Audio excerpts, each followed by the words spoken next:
Did you know Philadelphia was originally a Swedish colony? This is the Gloria Dei Church in Philadelphia, and it's the last remnant of that Swedish heritage. 1638, the Swedes were a large empire, and they wanted to get in on the colonialism game. So they launched an expedition, and it landed in Delaware. The Dutch had already claimed all of New York along the Hudson, had New Amsterdam, and they had claimed the Delaware as well. They even had a little fort down at the bottom. But the Swedes landed at Christina and had their own fort there.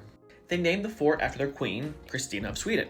Over the next couple years, about 600 settlers came here. Swedish and Finnish were part of the Swedish Empire at that point.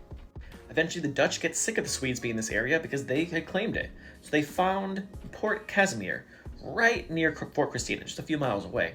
In 1654, the Swedes captured the Dutch fort, and the Dutch do not like that, and they use this opportunity to capture the Swedes. Peter Stuyvesant, the Director General of New Netherlands, that's why it's the name that comes up in New York a lot, sails down, overwhelms the Swede with military power, and conquers the fort. And you can see a lot of the settlers of New Sweden were outside of the fort itself, so it wasn't particularly difficult.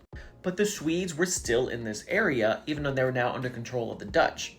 In 1669, the Swedes create a settlement called Wickakau in what is now Philadelphia. At the site was a place called a blockhouse that they built at the center of their settlement. The location of the blockhouse is where the Gloria Dei Old Swedish Church is today. This drawing likely shows the blockhouse over here and an earlier church built out of wood over here. The church was built between 1698 and 1700, making it the oldest church in Pennsylvania. It was originally a Swedish Lutheran church, but then became Episcopal in 1840s. It's located near Queen Village, a neighborhood in Philly named after Queen Christina. And since 1942, it's been part of the National Park System.